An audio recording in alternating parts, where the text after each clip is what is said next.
नमस्कार जोहार, मैं नेहा सिंह और आप देख रहे हैं न्यूज झारखंड। समय हो चला है झारखंड की खबरों को जानने का, उससे अपडेट होने का। उससे पहले अगर आप न्यूज झारखंड चैनल पर नए हैं तो चैनल को सब्सक्राइब करके बेल आइकन प्रेस कर लीजिए, जिससे खबरों का अपडेट आपको मिलता रहे। तो चलिए जानते हैं आज की सुबह से लेकर शाम तक की बड़ी खबरों को। झारखंड में नीट को लेकर कई होटल में जांच, होटल और लॉज में रहने वाले लोगों के पहचान पत्र की हुई जांच, प्रशासन पूरी तरह से चौकस।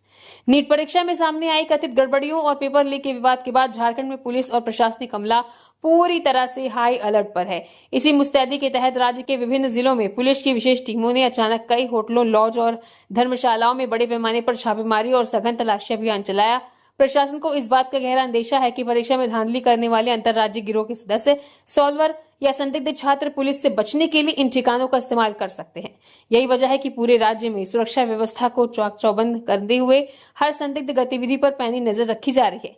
इस विशेष जांच अभियान के दौरान अधिकारियों ने होटलों के एंट्री रजिस्टरों और सीसीटीवी फुटेज को खंगाला, साथ ही वहां ठहरे हुए सभी लोगों के पहचान पत्रों की बारीकी से जांच की ताकि किसी भी फर्जीवाड़े को पकड़ा जा सके। इसके साथ ही प्रशासन ने सभी होटल और लॉज संचालकों को सख्त हिदायत जारी की कि वे बिना पुख्ता सरकारी पहचान पत्र के किसी भी व्यक्ति को कमरा आवंटित न करें। संचालकों से यह भी कहा गया कि यदि कोई व्यक्ति संदिग्ध लगे या बिना किसी ठोस वजह से रुका हो तो उसकी सूचना तुरंत स्थानीय पुलिस को दें। नियमों की अनदेखी करने वाले संचालकों के खिलाफ सख्त कानूनी कार्रवाई की जाएगी। माता में बदली शादी की खुशी, सड़क हादसे में 3 भाई बहनों की मौत। लोहरदगा जिले के मिशन चौक के पास एक तेज रफ्तार ट्रक ने स्कूटी को जोरदार टक्कर मार दी, जिससे स्कूटी में सवार 3 लोगों की मौत हो गई। इस घटना में मरने वाले तीनों आपस में भाई बहन हैं। तीनों एक शादी समारोह में शामिल होने जा रहे थे। बताया जा रहा है कि शहरी क्षेत्र के बरवा टोली के रहने वाले मुकेश साहू के पड़ोस में शादी थी। शादी समारोह शहर के कृषि बाजार स्थित एक धर्मशाला में चल रहा था। उसी में शामिल होने के लिए मुकेश साहू का बड़ा बेटा रोहित साहू, विवाहित बेटी सपना कुमारी और सृष्टि कुमारी स्कूटी से जा रहे थे। इसी दौरान मिशन चौक के पास गुमला से लोहरदगा की ओर आ रही एक सामान लदे ट्रक ने स्कूटी को अपनी चपेट में ले लिया। ट्रक की रफ्तार इतनी तेज थी कि काफी दूर तक स्कूटी और उसमें सवार तीनों भाई बहनों को ट्रक घसीटता चला गया, जिससे मौके पर ही सपना और सृष्टि की मौत हो गई। रोहित भी बुरी तरह घायल हो गया। वहां मौजूद लोगों ने तत्काल तीनों को सदर अस्पताल पहुंचाया, जहां पर चिकित्सकों ने 24 साल की सपना कुमारी और 14 साल की सृष्टि कुमारी को मृत घोषित कर दिया। मृतक सपना गर्भवती थी। वहीं 28 साल के रोहित साहू को प्राथमिक उपचार के बाद बेहतर इलाज के लिए रिम्स रेफर कर दिया गया था, लेकिन रास्ते में ही रोहित ने दम तोड़ दिया। मृतक रोहित के पिता मुकेश खुद मजदूरी करते हैं, जबकि रोहित एक प्रतिष्ठान में काम कर रहा था। इस दुर्घटना के बाद घर में कोहराम मचा हुआ है। गिरिडीह में तेज रफ्तार ट्रक ने स्कूली बच्चों से भरे टेम्पो को मारी टक्कर, कई बच्चे घायल, एक धनबाद रेफर। जामताड़ा गिरिडीह मुख्य मार्ग पर अहिल्यापुर थाना क्षेत्र के बेलाटाण गांव के समीप आज शनिवार को एक तेज रफ्तार ट्रक और स्कूली बच्चों से भरे टेम्पो के बीच हुई टक्कर में कई बच्चे घायल हो गए। दुर्घटना के बाद ट्रक चालक वाहन लेकर मौके से फरार हो गया। प्राप्त जानकारी के अनुसार टेम्पो संख्या JH10AG0598 में सवार होकर कई स्कूली बच्चे अपने गंतव्य की ओर जा रहे थे। इसी दौरान बेलाटाण गांव के पास सामने से आ रहे एक ट्रक ने टेम्पो को टक्कर मार दी। टक्कर इतनी जोरदार थी कि टेम्पो में बैठे कई बच्चे घायल हो गए और घटना स्थल पर अफरा तफरी मच गई। घटना में गोसगो गांव निवासी पीयूष कुमार वर्मा 8 वर्ष, पिता पप्पू वर्मा गंभीर रूप से घायल हो गए। प्राथमिक उपचार के बाद उनकी गंभीर स्थिति को देखते हुए चिकित्सकों ने बेहतर इलाज के लिए उन्हें धनबाद रेफर कर दिया। वहीं अन्य घायल बच्चों का इलाज स्थानीय स्तर पर कराया गया। दुर्घटना की सूचना मिलते ही स्थानीय ग्रामीणों और पुलिस की मदद से घायलों को अस्पताल पहुंचाया गया। घटना के बाद ट्रक चालक वाहन समेत फरार हो गया, जिसकी तलाश में पुलिस जुटी है। झारखंड में अगले 5 दिन झमाझम बारिश के आसार, ऑरेंज और येलो अलर्ट जारी। 60 किलोमीटर प्रति घंटे की रफ्तार से चल सकती है हवा। राजधानी रांची समेत झारखंड के कई हिस्सों में आज सुबह हुई झमाझम बारिश ने मौसम का मिजाज पूरी तरह बदल दिया। सुबह करीब 7 बजे आसमान में घने बादल छाए रहे, जिससे दिन में ही अंधेरा सा माहौल बन गया। तेज बारिश और बादलों के कारण उमस भरी गर्मी से लोगों को राहत मिली। मौसम विज्ञान केंद्र के अनुसार दक्षिण पश्चिम मानसून अब सक्रिय हो गया है, जिससे राज्य में अगले 5 दिनों तक बारिश का सिलसिला जारी रहने की संभावना है। विभाग ने रांची सहित पूर्वी और मध्य भागों के कई जिलों के लिए ऑरेंज अलर्ट जारी करते हुए मेघ गर्जन, वज्रपात और 50 से 60 किलोमीटर प्रति घंटे की रफ्तार से तेज हवाएं चलने की चेतावनी दी है। मौसम विभाग के पूर्वानुमान के अनुसार 22 जून तक पूरे राज्य में बादल छाए रहने और विभिन्न स्थानों पर बारिश होने की संभावना है। वहीं 24 और 25 जून तक अधिकांश हिस्सों में हल्के से मध्यम दर्जे की बारिश जारी रहेगी। अगले 2 दिनों में अधिकतम तापमान में 2 से 3 डिग्री सेल्सियस तक गिरावट दर्ज की जा सकती है। पिछले 24 घंटे में राज्य के कई हिस्सों में हल्की से मध्यम बारिश हुई, जिसमें नामकुम में सबसे अधिक 55 मिलीमीटर वर्षा दर्ज की गई। मानसून की सक्रियता के बीच राज्य के विभिन्न जिलों में वज्रपात और हादसों की घटनाएं भी सामने आई हैं। गढ़वा, कोडरमा, गुमला और लातेहार में वज्रपात से 4 लोगों की मौत हो गई। गढ़वा के धुरकी थाना क्षेत्र में 18 वर्षीय चंदा कुमारी की जान चली गई, वहीं एक अन्य युवक घायल हो गया। राष्ट्रपति द्रौपदी मुर्मू का 68वां जन्मदिन, शिक्षक से देश के सर्वोच्च संवैधानिक पद तक का सफर। देश की महामहिम राष्ट्रपति द्रौपदी मुर्मू आज अपना 68वां जन्मदिन मना रही हैं। उनके जन्मदिन पर देश भर ही नहीं बल्कि विदेशों से भी शुभकामनाएं दी जा रही हैं। प्रधानमंत्री नरेंद्र मोदी समेत देश के सभी राज्यों में नेता, मंत्री उन्हें सोशल मीडिया के जरिए जन्मदिन की हार्दिक बधाई एवं शुभकामनाएं दे रहे हैं। इसके साथ ही ईश्वर से उत्तम स्वास्थ्य, दीर्घायु एवं राष्ट्र सेवा के प्रति समर्पित जीवन के लिए निरंतर शक्ति और सफलता की कामना भी की जा रही है। राष्ट्रपति के जन्मदिन के अवसर पर लोगों में खासा उत्साह देखा जा रहा है। राष्ट्रपति द्रौपदी मुर्मू का जन्म 20 जून 1958 को ओडिशा के मयूरभंज जिले के उपरबेड़ा गांव में हुआ था। साधारण आदिवासी परिवार से निकलकर देश की सर्वोच्च संवैधानिक पद तक पहुंचने वाली द्रौपदी मुर्मू का जीवन आसान नहीं रहा है। उन्होंने अपने जीवन में लंबे संघर्ष किए हैं, तब जाकर आज देश की सर्वोच्च पद पर हैं। वो भारत की पहली आदिवासी राष्ट्रपति हैं और देश की दूसरी महिला राष्ट्रपति। धनबाद जंगल में अज्ञात शव मिला, चेहरे पर गंभीर चोट के निशान, पत्थर से हत्या की आशंका, पहचान में जुटी पुलिस। धनबाद के बरोरा थाना क्षेत्र में जंगल के पास एक अज्ञात व्यक्ति का शव बरामद किया गया। ये शव शताब्दी परियोजना से चिटाही जाने वाले रास्ते के समीप जंगल में सड़क किनारे पड़ा मिला। स्थानीय लोगों ने जब शव को देखा तो तुरंत इसकी सूचना बरोरा थाना पुलिस को दी। सूचना मिलते ही पुलिस टीम मौके पर पहुंची और शव को अपने कब्जे में लेकर जांच शुरू कर दी। घटना के बाद आसपास के इलाके में दहशत का माहौल है। मौके पर जांच के दौरान पुलिस ने पाया कि मृतक के चेहरे पर गंभीर चोट के निशान है। प्रथम दृष्टया ऐसा प्रतीत हो रहा है कि किसी भारी वस्तु या पत्थर से वार कर चेहरे को बुरी तरह कुचल दिया गया है। इससे मृतक की पहचान करना बेहद मुश्किल हो गया है। पुलिस को आशंका है कि एक सुनियोजित हत्या का मामला हो सकता है, जिसमें अपराधियों ने पहचान छिपाने के उद्देश्य से शव को जंगल में फेंक दिया। घटनास्थल की स्थिति और शव की हालत को देखते हुए पुलिस सभी पहलुओं पर गंभीरता से जांच कर रही है। फिलहाल मृतक की पहचान नहीं हो पाई है। पुलिस आसपास के थाना क्षेत्रों और गुमशुदगी के मामलों का मिलान कर रही है ताकि मृतक की पहचान हो सके। शव को पोस्टमार्टम के लिए भेज दिया गया है। रिपोर्ट आने के बाद ही मौत के सही कारणों का खुलासा हो सकेगा। लोहरदगा में ट्रेन की चपेट में आई 12 भैंसें, 7 की मौत, 2.5 घंटे तक बाधित रहा रेल परिचालन। लोहरदगा जिले के कुडू थाना क्षेत्र में रेलवे ट्रैक पर बड़ा हादसा हो गया। आनंद विहार पुरुलिया एक्सप्रेस की चपेट में आने से 7 भैंसों की मौत हो गई, जबकि 5 अन्य गंभीर रूप से घायल हो गई। ये घटना लोहरदगा टोरी रेलवे लाइन पर बंदुआ गांव के समीप हुई। हादसे के कारण करीब 2.5 घंटे तक रेल परिचालन प्रभावित रहा, जिससे यात्रियों को परेशानी का सामना करना पड़ा। जानकारी के अनुसार आनंद विहार से पुरुलिया जा रही ट्रेन संख्या 14022 जब कुडू थाना क्षेत्र के बंदुआ गांव के पास पहुंची, तभी अचानक 12 भैंसों का झुंड रेलवे ट्रैक पर आ गया। ट्रेन की रफ्तार अधिक होने के कारण चालक समय रहते ब्रेक नहीं लगा सका और भैंसें ट्रेन की चपेट में आ गई। टक्कर इतनी जोरदार थी कि 7 भैंसों की मौके पर ही मौत हो गई, जबकि 5 अन्य घायल हो गए। बताया जा रहा है कि भैंसों को एक पशु व्यापारी लेकर जा रहा था। इसी दौरान वे भटक कर रेलवे ट्रैक पर पहुंच गई। हादसे के बाद ट्रेन को घटनास्थल पर ही रोक दिया गया। सूचना मिलते ही रेलवे सुरक्षा बल के जवान और रेलवे अधिकारियों की टीम मौके पर पहुंची तथा ट्रैक को साफ कराने की प्रक्रिया शुरू की गई। आवश्यक औपचारिकताएं पूरी करने के बाद ट्रेन को सुबह करीब 10 बजे रांची के लिए रवाना किया गया। चतरा पुलिस ने मुठभेड़ के बाद 6 ग्रामीणों को छुड़ाया। एमसीसी बनकर फिरौती मांगने वाले 5 धराए। जंगल में बंधक बनाकर मांगे 1 लाख रुपए। चतरा के सिमरिया क्षेत्र में पुलिस ने एक बड़ी कार्रवाई करते हुए अपहरणकर्ताओं के चंगुल से 6 ग्रामीणों को सुरक्षित मुक्त करा लिया है। घटना 18 जून की रात करीब 10:30 बजे की है, जब हथियारबंद अपराधियों ने तेलियाडी और गोवदा गांव के 6 ग्रामीणों का अपहरण कर लिया था। अपराधी खुद को प्रतिबंधित उग्रवादी संगठन एमसीसी का सदस्य बताकर ग्रामीणों के परिजनों से 1 लाख रुपए की फिरौती मांग रहे थे। मामले की जानकारी मिलते ही पुलिस महकमे में हड़कंप मच गया। गुप्त सूचना के आधार पर चतरा एसपी के निर्देश पर सिमरिया एसडीपीओ नागर गोजे शुभम बाबू साहेब के नेतृत्व में एक विशेष छापेमारी दल का गठन किया गया। टीम में सिमरिया थाना प्रभारी सूर्य प्रताप सिंह और सशस्त्र बल के जवान शामिल थे। पुलिस टीम रात के अंधेरे में टूटी लावा से हिसातू जाने वाले मार्ग के हड़गड़ी जंगल में पहुंची, जहां सर्च ऑपरेशन शुरू किया गया। जैसे ही पुलिस टीम अपहृतों के करीब पहुंची, अपराधियों ने खुद को घिरता देख फायरिंग शुरू कर दी। जवाबी कार्रवाई में पुलिस ने भी गोलियां चलाई। पुलिस के दबाव में अपराधी अपहृत ग्रामीणों को मौके पर छोड़कर भागने लगे।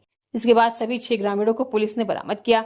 अपहृतों को सुरक्षित करने के बाद पुलिस ने इलाके की घेराबंदी कर तेजी से कार्रवाई करते हुए घटना में शामिल 6 से 5 अपराधियों को गिरफ्तार कर लिया। 1 जुलाई से बदल जाएंगे रेलवे के नियम, बिना टिकट यात्रा पर 500 रुपए जुर्माना। भारतीय रेलवे 1 जुलाई से अपने नियमों में बड़ा बदलाव करने जा रहा है, जिसका मुख्य उद्देश्य ट्रेनों में अनुशासन बनाए रखना और बिना टिकट यात्रा पर रोक लगाना है। नए नियमों के मुताबिक अब बिना टिकट सफर करते पकड़े जाने पर न्यूनतम जुर्माना 250 रुपए से बढ़ाकर सीधे 500 रुपए कर दिया गया है। इसके अलावा अगर कोई यात्री किसी दूसरे व्यक्ति के नाम पर बुक टिकट से यात्रा करता है तो उसका टिकट जब्त कर लिया जाएगा और उसे यात्रा के पूरे किराए के साथ कम से कम 500 रुपए का अतिरिक्त जुर्माना भी देना होगा। इस नए नियम के तहत रेलवे परिसर और ट्रेनों में अन्य गलतियों पर भी सख्ती बढ़ा दी गई है। महिलाओं के लिए आरक्षित कोच में बिना अनुमति घुसने वाले पुरुषों पर अब 2500 रुपए तक का भारी जुर्माना लग सकता है, जबकि ट्रेनों में बिना लाइसेंस सामान बेचने या भीख मांगने पर 2000 रुपए की पेनाल्टी तय की गई है। साथ ही ट्रेन या स्टेशन पर नशे में हंगामा करने या सहयात्रियों को परेशान करने वालों को 1000 रुपए जुर्माने के साथ 24 घंटे तक की जेल या सामुदायिक सेवा की सजा भुगतनी पड़ सकती है। पटना में डांसर बहनों के साथ गैंगरेप, बोली तिलक का कहकर ले गए, वहां 10 से ज्यादा लड़कों ने रात भर दरिंदगी की। पटना के नौबतपुर में 2 सगी बहनों के साथ कथित गैंगरेप का सनसनीखेज मामला सामने आया है। पीड़िताओं का आरोप है कि उन्हें तिलक समारोह में डांस कार्यक्रम के बहाने बुलाया गया था, लेकिन कार्यक्रम स्थल पर ले जाने के बजाय आरोपी उन्हें सुनसान जगह पर ले गए। दोनों बहनें झारखंड के लातेहार की रहने वाली हैं और फिलहाल पटना के मीठापुर इलाके में किराए के मकान में रहती थी। उन्होंने बताया कि कार्यक्रम के लिए 8000 रुपए में बुकिंग की गई थी और एक युवक स्कूटी से उन्हें गाँव लेकर गया। पीड़िताओं के अनुसार वहां पहले से मौजूद कई युवकों ने उन्हें बंधक बना लिया और अलग अलग स्थानों पर ले जाकर पूरी रात बारी बारी से दुष्कर्म किया। विरोध करने पर उनके साथ मारपीट की गई और जान से मारने की धमकी भी दी गई। पुलिस को दिए गए आवेदन के मुताबिक घटना 18 जून की है। इस मामले में नौबतपुर थाने में 3 नामजद समेत 10 से अधिक आरोपियों के खिलाफ FIR दर्ज की गई है।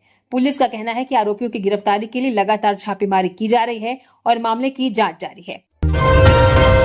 जमीन विवाद में कारोबारी को मारी गोली, भतीजे पर लगा आरोप। पलामू जिले के मेदिनीनगर टाउन थाना क्षेत्र के बरार लोटा में GLA कॉलेज के पास ठेकेदार सह कारोबारी संजय तिवारी को गोली मारी गई। गोली मारने का आरोप संजय तिवारी के भतीजे पर लगा है।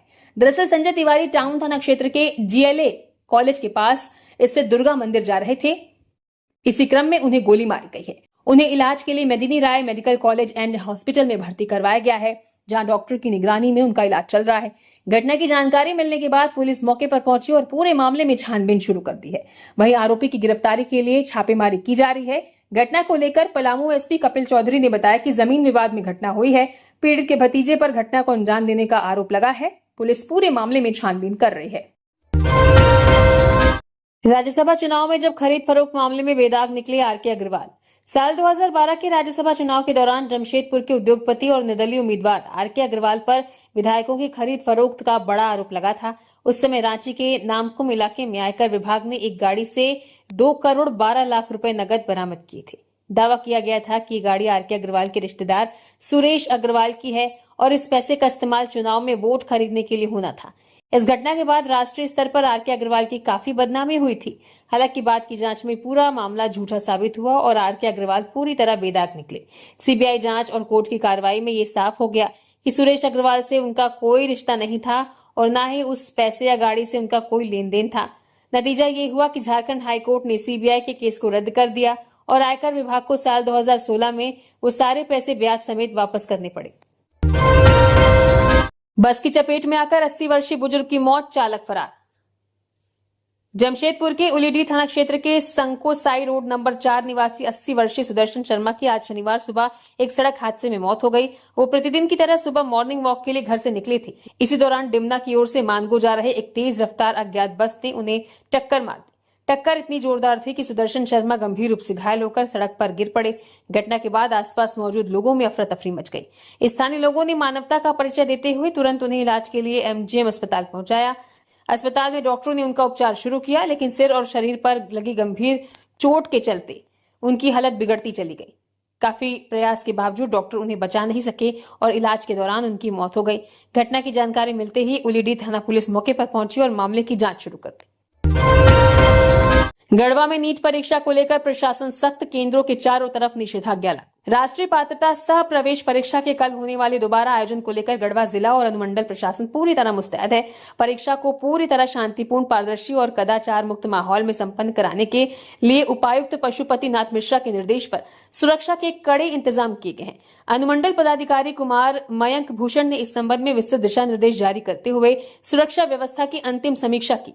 ये परीक्षा कल यानी रविवार 21 जून 2026 को दोपहर 2 बजे से शाम 5:15 तक आयोजित की जाएगी। जिला मुख्यालय में इसके लिए 3 मुख्य परीक्षा केंद्र निर्धारित किए गए हैं।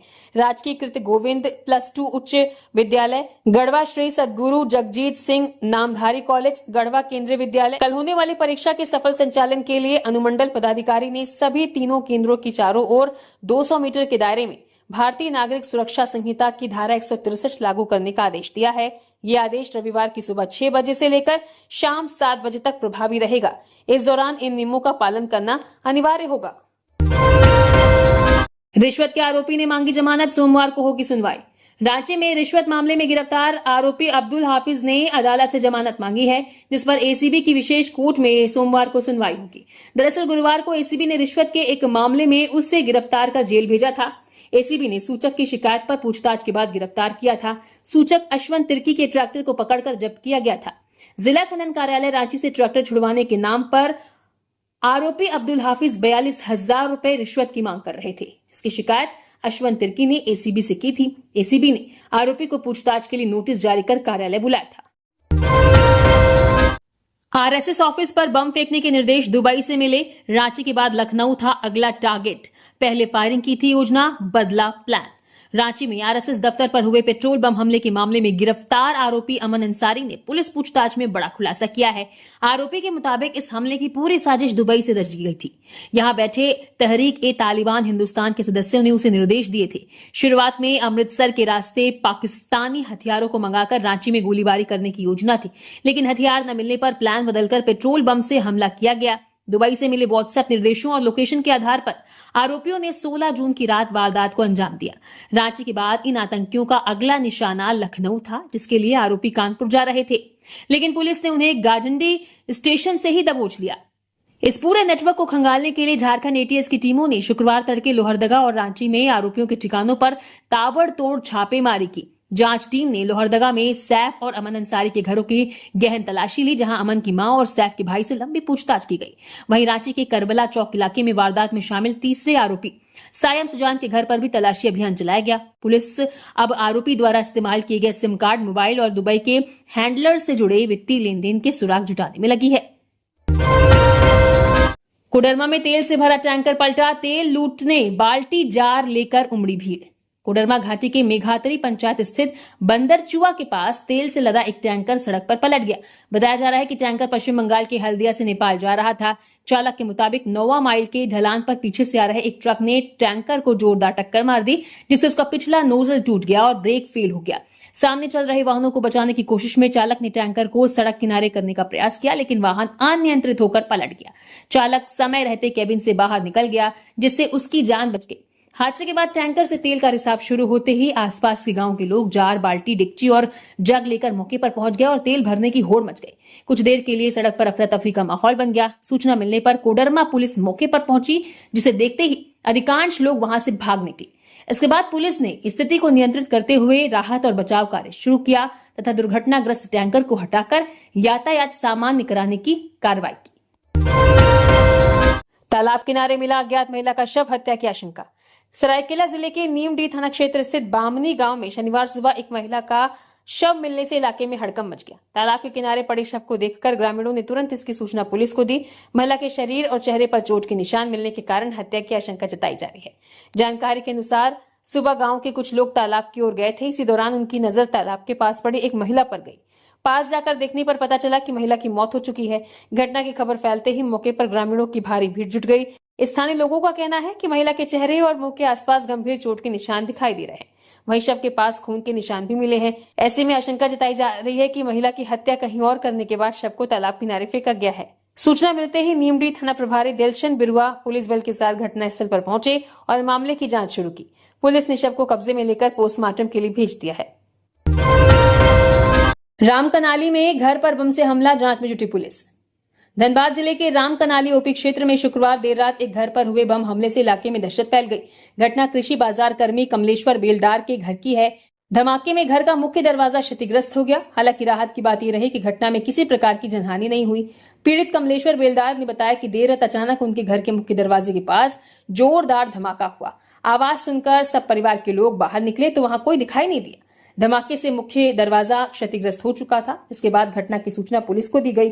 परिजनों का कहना है कि कमलेश्वर बेलदार का न तो किसी राजनीतिक गतिविधि से संबंध है, न ही किसी तरह के विवाद या अवैध कारोबार से उनका कोई जुड़ाव रहा है। ऐसे में इस हमले के पीछे की मंशा फिलहाल रहस्य बनी हुई है। घटना की सूचना मिलते ही राम कनाली ओपी पुलिस मौके पर पहुंची और घटनास्थल का निरीक्षण किया। पुलिस ने आसपास से साक्ष्य जुटाने के साथ साथ मामले की जांच पड़ताल में जुट गई है। जसीडीह बाईपास लाइन में काम के कारण 22 और 23 जून को कई ट्रेनें रद्द। आसनसोल रेल मंडल के जसीडीह बाईपास लाइन पर निर्माण कार्य चलने के कारण 22 और 23 जून को कई ट्रेन सेवाएं प्रभावित रहेंगी। रेलवे ने इस दौरान ट्रैफिक और पावर ब्लॉक की घोषणा की है, जिससे जसीडीह, देवघर, जसीडीह, दुमका और मुख्य रेल लाइनों पर असर पड़ेगा। इस वजह से अंडाल, बांका, झाझा, आसनसोल और क्यूल के ओर से आने वाली कई लोकल और पैसेंजर ट्रेनों को पूरी तरह से रद्द कर दिया गया है। इसके अलावा कुछ ट्रेनों को बीच रास्ते में ही रोक दिया जाएगा या उनके रूट में बदलाव किया जाएगा। जैसे बर्धमान झाझा ट्रेन 22 जून को केवल आसनसोल तक ही जाएगी। वहीं धनबाद पटना एक्सप्रेस और हावड़ा देहरादून एक्सप्रेस जैसी मुख्य ट्रेनों को 20 से 30 मिनट की देरी से चलाया जाएगा। रेलवे ने यात्रियों से परेशानी से बचने के लिए सफर पर निकलने से पहले ट्रेन का करंट स्टेटस चेक करने की अपील की है। रांची से पटना जा रही कार का कोडरमा में एक्सीडेंट। बाइक सवार को बचाने में डिवाइडर से टकराई, 20 फीट दूर पलटी, सभी सवार सुरक्षित। कोडरमा के चंदवारा में पुराना थाने के पास एक कार अनियंत्रित होकर डिवाइडर से टकराकर पलट गई। हादसा इतना जबरदस्त था कि कार करीब 20 फीट दूर जाकर गिर गई और फिर पलटकर मेन रोड पर आ गई। घटना के समय कार में 5 लोग सवार थे। सभी रांची के पिस्का मोड़ से पटना एक शादी समारोह में शामिल होने जा रहे थे। हादसे की आवाज सुनकर आसपास के लोग तुरंत मौके पर पहुंचे और मदद में जुट गए। कार में सवार सोनू कुमार ने बताया कि वाहन उनके बड़े भाई अमित चला रहे थे। गाड़ी सामान्य गति से चल रही थी। जैसे ही वे चंदवारा के पुराने थाने के पास पहुंचे, एक गली से अचानक एक बाइक सवार मुख्य सड़क पर आ गया। उसे बचाने के प्रयास में चालक ने कार को मोड़ने की कोशिश की, जिससे वाहन का संतुलन बिगड़ गया और वो डिवाइडर से टकरा गई। टक्कर के बाद कार पलट गई। हालांकि दुर्घटना के दौरान कार के एयर बैग खुल गए, जिसने अंदर बैठे लोगों को गंभीर चोट से बचा ली। कार में 3 वयस्क और 2 बच्चे सवार थे, जो पूरी तरह सुरक्षित थे। स्थानीय लोगों ने तत्परता दिखाते हुए सभी को कार से बाहर निकाला और प्राथमिक मदद दी। एहतियात के तौर पर सभी को स्वास्थ्य जांच के लिए नजदीकी निजी अस्पताल भेजा गया, जहां सभी की हालत सामान्य बताई गई है। ड्राइवर को आई झपकी, पिकअप बाउंड्री से टकराई। लातेहार में पिकअप सवार व्यक्ति मरा, चालक हादसे के बाद फरार। लातेहार के हेरहंज में सड़क हादसे में एक व्यक्ति की मौत हो गई। घटना हेरहंज पांकी मुख्य सड़क पर इनातू गांव के समीप हुई। जानकारी के अनुसार पिकअप वाहन पांकी की ओर से हेरहंज आ रहा था। इसी दौरान वाहन अनियंत्रित होकर सड़क किनारे स्थित ग्रामीण विनोद यादव के बाउंड्री वॉल से जा टकराया। टक्कर इतनी जोरदार थी कि वाहन बुरी तरह क्षतिग्रस्त हो गया। इस हादसे में वाहन पर सवार हेरहंज के दिलीप साहब की मौके पर ही मौत हो गई। जानकारी के अनुसार हादसे की मुख्य वजह चालक को आई झपकी बताई जा रही है। सुबह के समय कम यातायात के बीच वाहन तेज गति में था, तभी चालक का नियंत्रण हट गया और वाहन सीधे बाउंड्री वॉल से टकरा गया। टक्कर के बाद जोरदार आवाज सुनकर आसपास के ग्रामीण मौके पर पहुंचे। लोगों ने तुरंत घायल को बाहर निकालने और बचाने का प्रयास किया, लेकिन तब तक काफी देर हो चुकी थी। हादसे के बाद चालक मौके से फरार हो गया। घटना की सूचना मिलते ही हेरहंज थाना पुलिस मौके पर पहुंची। शव को कब्जे में लेकर आगे की कार्रवाई शुरू कर दी है। थाना प्रभारी कृष्णपाल पवैया ने बताया कि दुर्घटना में एक व्यक्ति की मौत हुई है। वाहन को जब्त कर लिया गया है। फरार चालक की तलाश की जा रही है। टक्कर इतनी जोरदार थी कि वाहन बुरी तरह क्षतिग्रस्त हो गया। इस हादसे में वाहन पर सवार हेरहंज के दिलीप साहब की मौके पर ही मौत हो गई। जानकारी के अनुसार हादसे की मुख्य वजह चालक को आई झपकी बताई जा रही है। सुबह के समय कम यातायात के बीच वाहन तेज गति में था, तभी चालक का नियंत्रण हट गया और वाहन सीधे बाउंड्री वॉल से टकरा गया। टक्कर के बाद जोरदार आवाज सुनकर आसपास के ग्रामीण मौके पर पहुंचे। लोगों ने तुरंत घायल को बाहर निकालने और बचाने का प्रयास किया, लेकिन तब तक काफी देर हो चुकी थी। हादसे के बाद चालक मौके से फरार हो गया। घटना की सूचना मिलते ही हेरहंज थाना पुलिस मौके पर पहुंची। शव को कब्जे में लेकर आगे की कार्रवाई शुरू कर दी। थाना प्रभारी कृष्णपाल पवैया ने बताया कि दुर्घटना में एक व्यक्ति की मौत हुई है। वाहन को जब्त कर लिया गया है। फरार चालक की तलाश की जा रही है। जमशेदपुर में एसएसपी कार्यालय के पास खुलेआम फायरिंग, इलाके में दहशत। जमशेदपुर शहर में अपराध चरम पर है और अपराधियों के हौसले बुलंद है। इसका ताजा उदाहरण बीते शुक्रवार की देर रात साकची के सबसे व्यस्त इलाके में देखने को मिला, जहां अपराधियों ने दहशत फैलाने के उद्देश्य से एसएसपी कार्यालय से महज कुछ दूरी पर स्थित जुबली रोड पर फायरिंग की घटना को अंजाम दिया। शहर के सबसे व्यस्त इलाके में से एक अभिषेक जुबिली दुकान के पास हुई इस घटना के बाद क्षेत्र में कुछ देर के लिए अफरा तफरी और दहशत का माहौल बन गया। जानकारी के अनुसार रात करीब 9:30 बजे बड़ी संख्या में लोग दुकान के आसपास मौजूद थे। प्रत्यक्षदर्शियों के मुताबिक लगभग 40 से 50 लोग वहां बातचीत और चाय नाश्ता कर रहे थे। इसी दौरान एक युवक पैदल वहां पहुंचा और अचानक हथियार निकालकर हवा में एक राउंड फायरिंग कर दी। गोली चलने की आवाज सुनते ही आसपास मौजूद दुकानदारों और राहगीरों में भगदड़ जैसी स्थिति बन गई। कई दुकानदारों ने एहतियातन अपनी दुकानें तुरंत बंद कर दी। घटना को अंजाम देने के बाद आरोपी मौके से फरार हो गया। बारात से लौट रही कार पेड़ से टकराई, 2 मरे। दूल्हे के पिता ही चला रहे थे कार, झपकी आने से हुआ हादसा, 3 घायल। गुमला जिले के पालकोट थाना क्षेत्र में हुए सड़क हादसे में दूल्हे के पिता सहित 2 लोगों की जान चली गई, जबकि 3 अन्य गंभीर रूप से घायल हो गए। यह हादसा काली मंदिर के पास हुई। जानकारी के अनुसार बारात बसिया लौंगा से कुम्हारी गई थी। देर रात शादी के बाद सभी लोग वापस लौट रहे थे। इसी दौरान लाल रंग की ब्रेजा कार अनियंत्रित होकर सड़क किनारे एक पेड़ से जा टकराई। टक्कर इतनी जोरदार थी कि वाहन के परखच्चे उड़ गए। उसमें सवार लोग बुरी तरह फंस गए। मौके पर मौजूद शशिकांत भगत ने बताया कि कार चला रहे दूल्हे के पिता कलेश्वर साहू को झपकी आ गई थी। इसी कारण वाहन का संतुलन बिगड़ गया और यह हादसा हो गया। कार में कुल 5 लोग सवार थे, जिसमें कलेश्वर साहू की मौके पर ही मौत हो गई। घायलों में दिल्ली निवासी दीन बंधु साहू, रामदरस पांडे, मनोज ठाकुर और बाल मुकुंद साहू शामिल हैं। हादसे के तुरंत बाद स्थानीय लोगों की मदद से सभी घायलों को प्राथमिक स्वास्थ्य केंद्र पालकोट पहुंचाया गया, जहां डॉक्टरों ने कलेश्वर साहू को मृत घोषित कर दिया। गंभीर रूप से घायल दीन बंधु साहू को बेहतर इलाज के लिए रिम्स रेफर किया गया था, लेकिन भरनों पहुंचने से पहले ही उन्होंने रास्ते में दम तोड़ दिया। अन्य घायलों का इलाज सदर अस्पताल में जारी है। मृतक कलेश्वर साहू घाघरा प्रखंड की चुंदरी पंचायत में पंचायत सेवक के पद पर कार्यरत थे। इसी तरह और भी खबरों से अपडेट रहने के लिए न्यूज झारखंड चैनल को सब्सक्राइब करिए। धन्यवाद।